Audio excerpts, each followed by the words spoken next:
साथियों नमस्कार, स्वागत आप सबों का। 7वें चरण की शिक्षकों की बहाली, शिक्षकों का स्थानांतरण, वाणिज्य विषय को लेकर के एस्टेट की परीक्षा, तमाम लोगों की जो क्वेरीज हैं उन सभी बिंदुओं को लेकर के प्राइमरी के अभ्यर्थी जो हैं उनकी बहाली कब तक होगी, कैसे होगी, विज्ञापन में जो आया है एस्टेट 23 का उसमें बड़े बदलाव क्या क्या शामिल किए गए हैं, क्या सुपर टेट भी मुमकिन है।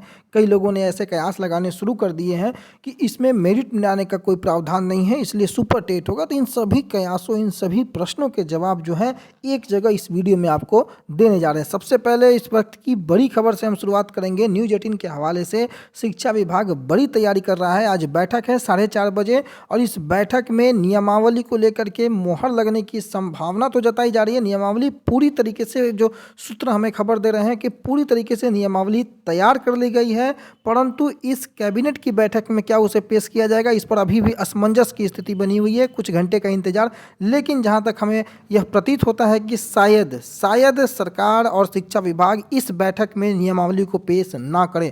लेकिन नियमावली पूरी तरीके से बनकर तैयार हो चुकी है। अभी की जो पुख्ता जानकारी हमें हमारे पास हमारे सूत्रों ने दी है कि नियमावली का जो ड्राफ्ट था वो मोहर लग चुका है। उसमें केवल अब आगे उसे कैबिनेट में पेश करना है। जो समय आगे बीतता है तो आपको उसकी जानकारी मैं दूंगा। परंतु न्यूज़ 18 के हवाले से फरवरी में पोर्टल तैयार कर लिया जाएगा। नियोजित शिक्षकों से जुड़ी बड़ी खबर है। स्थानांतरण का मुद्दा एक बड़ा जटिल मुद्दा था और उसको लेकर के शिक्षा विभाग अब तैयारी में जुट चुका है और नए साल में नए सौगात लाने की तैयारी। फरवरी में पोर्टल तैयार होगा और ये जानकारी जो निकल कर आ रही है ऐच्छिक स्थानांतरण, ऐच्छिक तबादले को लेकर के महिला और दिव्यांगों को इसमें प्राथमिकता दी जाएगी और शिक्षा विभाग तैयारी कर रहा है इस मामले में। जल्द जो है ऐच्छिक तबादला होगा, फरवरी में पोर्टल तैयार कर लिया जाएगा और ऐसी पूरी खबरें हैं कि फरवरी में ही ऑनलाइन आवेदन ले लिए जाएंगे ऐच्छिक तबादले को लेकर के। सवाल यह उठता है कि क्या ऐच्छिक तबादले के पहले 7वें चरण की बहाली का विज्ञापन आएगा या उसके बाद आएगा। मैं आपको बता दूं कि ये दोनों ही दो म्यान में एक तलवार नहीं रह सकती है। दोनों प्रक्रिया एक साथ नहीं चल सकती है। दोनों में से किसी एक को पहले होना होगा, उसके बाद खत्म होने के बाद ही कोई दूसरी प्रक्रिया होगी, क्योंकि पूरी प्रक्रिया उलटफेर हो जाएगी अगर ऐसी बातें अगर दोनों एक साथ चलती है। तो या तो सरकार को ऐच्छिक तबादला पहले कराना होगा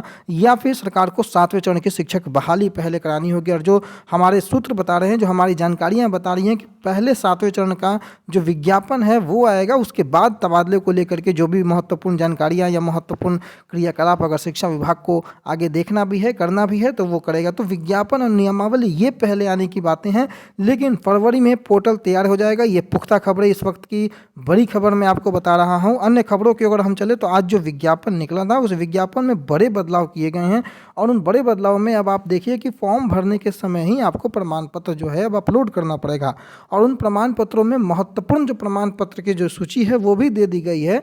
पहले जो फॉर्म आपने फिलअप किया था स्टेट पे, उस वक्त भी आपको केवल अपने प्रमाण पत्र के number, roll number, roll code इत्यादि, परसेंटेज इत्यादि के नंबर भरने थे, कोई प्रमाण पत्र अपलोड नहीं करना था। परंतु इस वक्त जो है आपको प्रमाण पत्र की पूरी सूची दे दी गई है। मैट्रिक से लेकर के इंटर के प्रमाण पत्र, अंक पत्र या ग्रेजुएशन या फिर पीजी जो भी हैं आपके, बीएड से लेकर के अन्य शैक्षणिक अगर योग्यता है वो सक्षम प्राधिकार के द्वारा जो निर्गत आवासीय प्रमाण पत्र है वह भी अनुसूचित जाति, अनुसूचित जनजाति के लिए जो सक्षम प्राधिकार के द्वारा जाति प्रमाण पत्र है वह भी अपलोड करना है। अत्यंत पिछड़ा वर्ग उम्मीदवारों के लिए जो क्रीमी लेयर रहित अद्यतन प्रमाण पत्र है, उसके साथ ही साथ जो दिव्यांगता का दावा करने वाले हैं उन्हें सक्षम प्राधिकार के द्वारा निर्गत तत्संबंधी प्रमाण पत्र और भूतपूर्व सैनिकों के लिए अगर अधिकतम आयु में छूट लेना है तो भूतपूर्व सैनिक होने का प्रमाण पत्र भी जमा करना होगा, अपलोड करना होगा फॉर्म भरने के समय। ये महत्वपूर्ण जानकारियां हैं।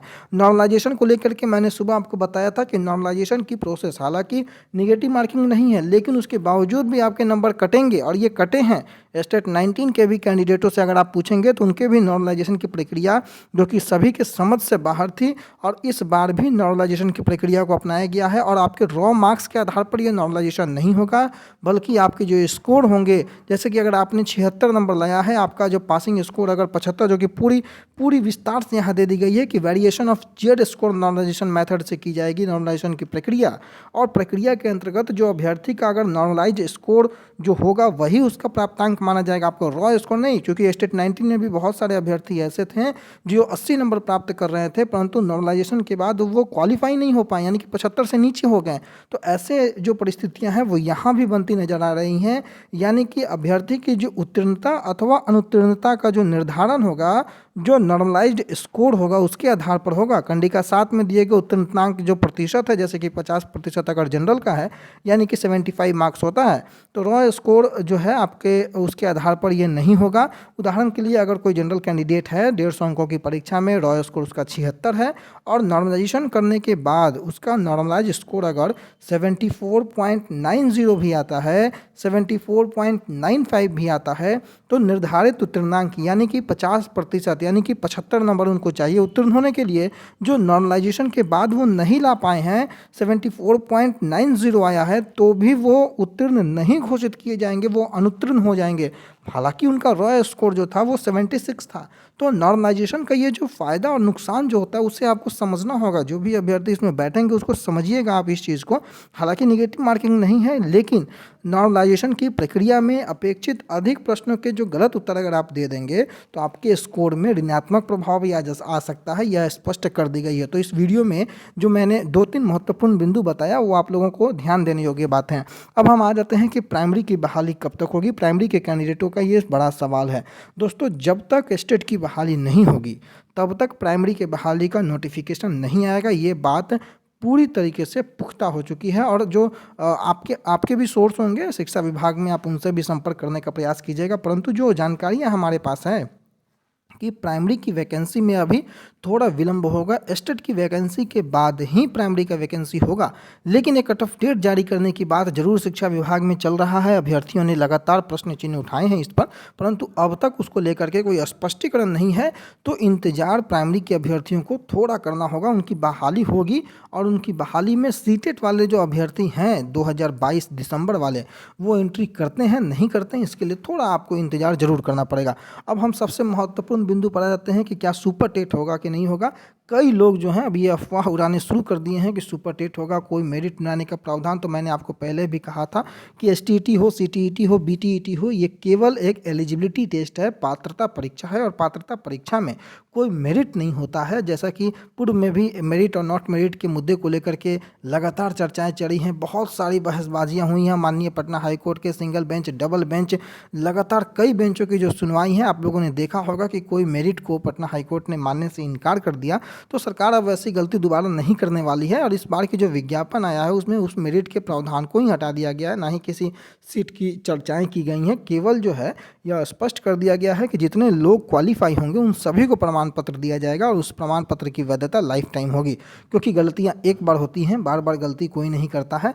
तो इसमें कोई सुपर टेट की जो बात निकल कर आ रही है वो बिल्कुल बेबुनियाद बात है। स्पष्ट कर दिया है माननीय शिक्षा मंत्री ने स्वयं ही पिछले बार खंडन किया है इस बात का कि किसी भी प्रकार की अन्य परीक्षा नहीं होगी। और सुपर टेट की तो बात कम से कम 7वें चरण में नहीं सामने आ रही है अभी तक के सोर्सों के अनुसार। अब हम एक और मुद्दे पर चर्चा कर लेते हैं जो कि सबसे महत्वपूर्ण मुद्दा है कि बहाली कब तक आएगी, सबसे बड़ा सवाल है।